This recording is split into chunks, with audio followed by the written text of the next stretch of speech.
Back for another Guru's Rant. So this is a follow-up to long distance training, long distance learning.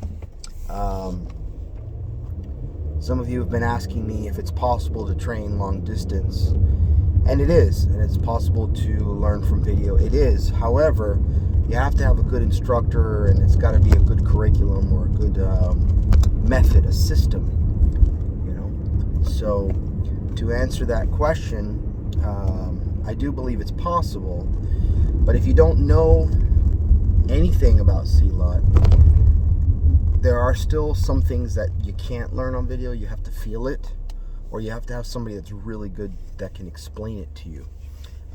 Even then, you have to feel it. There's certain internal concepts that need to be felt and understood when you train them. Some of you have asked me about training long distance with me. Yes, you can. I do take on long distance students. The way that works is I work with everybody's budget. Usually I have students that do a one-on-one session online, either through Skype or through Zoom or through Facebook Messenger. And you can either PayPal me or Cash App or Zelle. Another way that I do it is I usually give students 4 lessons a month, so 1 lesson a week to work on, and I do that based on each lesson has a cost, and it's not a lot of money or anything like that. I work with the students, so depending on your budget, I work with you, and I focus on what the student wants to work on. Maybe it's Kuntao, maybe it's Sirak, maybe it's Chimande, maybe it's Harimau. Now, somebody asked me specifically about Harimau Minangkabau. Well, my teacher, Mahaguru Richard Crabbe de Boards, is actually now taking on long-distance students. And if you wanted to train with him directly, I suggest that you contact him via Facebook Messenger. He has he is taking on students long distance, so that it's like an apprenticeship. And that's very good to do. If you wanted to train with me also, you can. It really depends on what you want to do. I am not a commercial teacher. I don't care to be. Have a career, so it's not really even about money. It's for me, I want to help people get better at silat. So if you want to get better at silat and you want to learn silat and you're sincere about your training, then I'll teach you if you want to learn with me. And if you don't want to learn with me, that's fine. I can point you in the right direction. There's plenty of great teachers out there in many different styles and systems. Now, those of you that have contacted me directly, if you want to take lessons with me, or if you want to get in contact with Guru de Boards, then what I recommend you do is email me at sdobles@gmail.com. That's SDOBLES @gmail.com. Send me in the subject line online class or online training, and send me an email with your full name, your phone number, and your location, and go from there, basically. So again, I don't have like a group online class. Instead, what I do is I work with the individual per person. So depending on what your goals are and what you want to train. And here's what I teach online. We can cover Sirak, Pugalan, Chimande, Harimau, Kuntao, and we can also cover internal training. For those of you that know or don't know, I spent a long time training Qigong and internal Niegong with Dr. Glenn Morris, who's passed away a long time ago, but he was my teacher. And a lot of that involved internal training, meditation, breath work, Kundalini meditation, and a lot of Niegong and Qigong concepts. And I've also trained that with Uncle Willem de Tours. So I can definitely help guide you in internal training, whether it be for martial arts or for self-awareness, self-improvement, self-wellness, if you will, or self-activation or realization. Or you can use it for another way. You can use Qigong for simply wellness and healing and self-healing and improving your overall wellness. Another thing that I offer too is online training for strength and conditioning. So if you want to get involved in any of this stuff, just get in contact with me. Again, SDOBLES, that's my last name, my first initial and my last name, at gmail.com. Let me know what you want to do. Send me an email, and we'll go from there. I'm pretty affordable, and I work with people, and I try to help you out with whatever it is that you're looking to do. Now, in terms of silat, let's just talk a little bit about silat.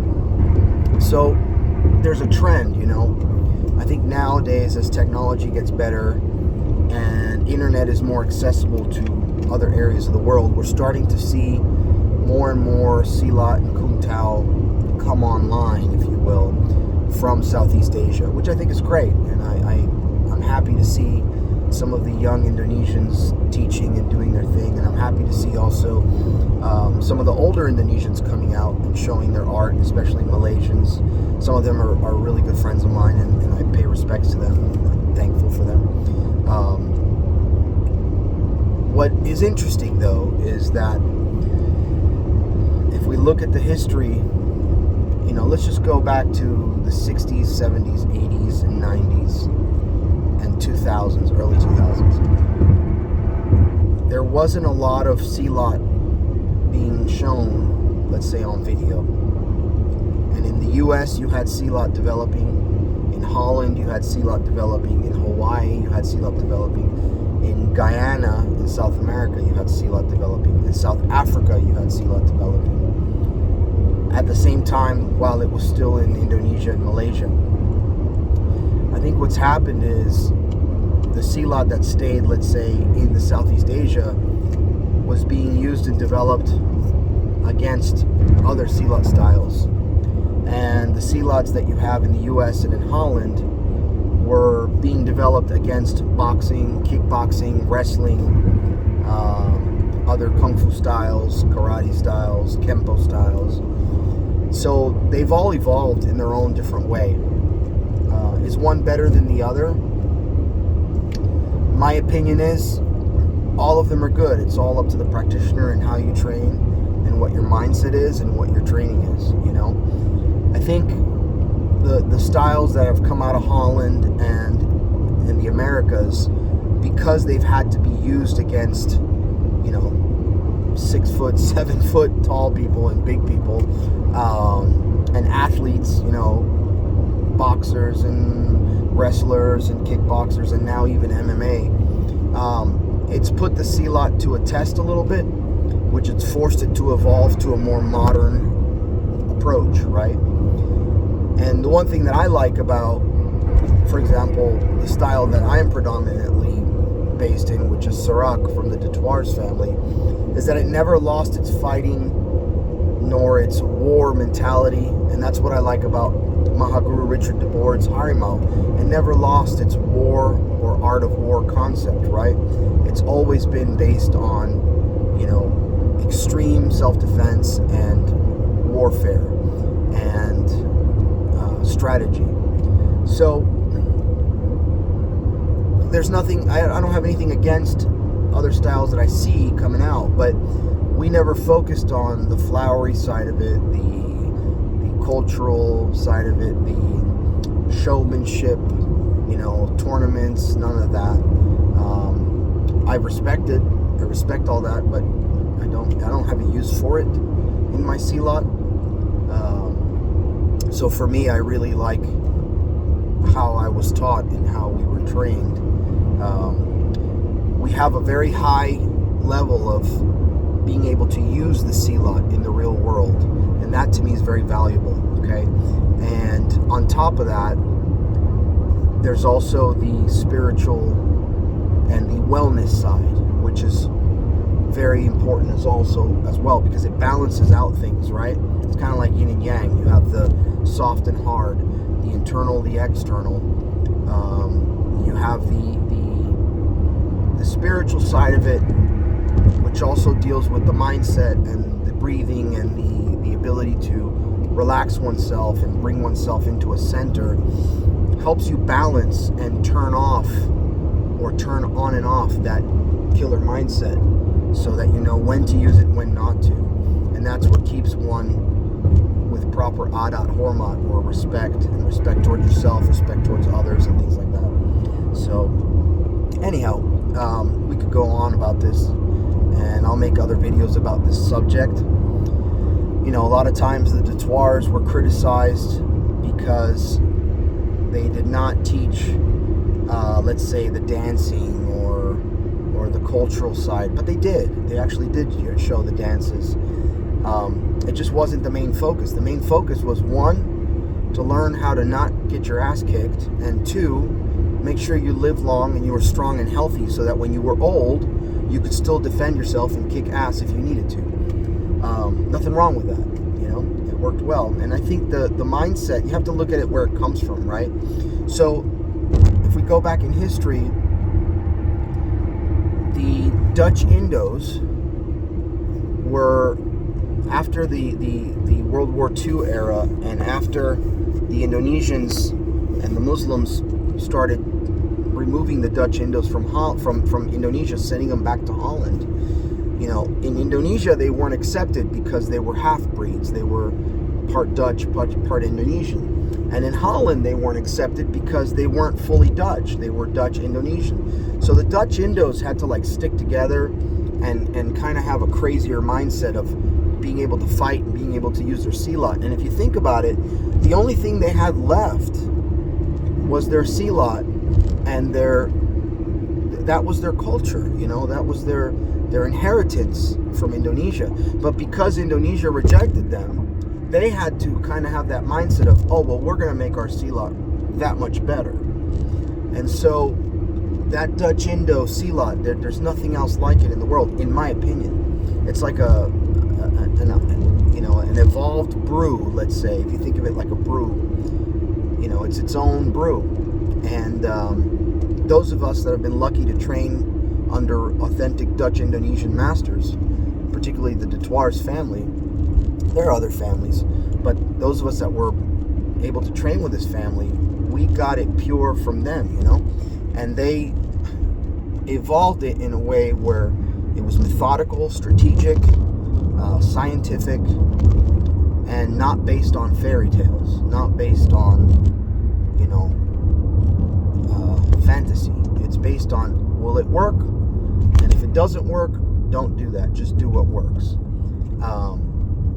You know, I could tell you that the Detours family, they were very lucky because they had family members that actually used the art in war. So that already evolves the art, right? You know, you had Pak Adi, who was in World War I, and then he was teaching the Detours and the De Vries. And then you had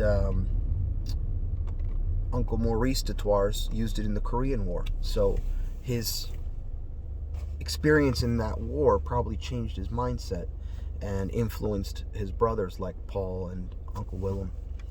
You know, and I know that because they grew up having been in a concentration camp during World War II, or towards the end of World War II, that also changed the mindset of how their silat is done. So the idea, or let's say the flavor, is be as kind and as helpful and peaceful towards the world around you, but when it comes time to fight, you know, be like the Wolverine, be like the most tenacious animal that's can't be stopped, you know.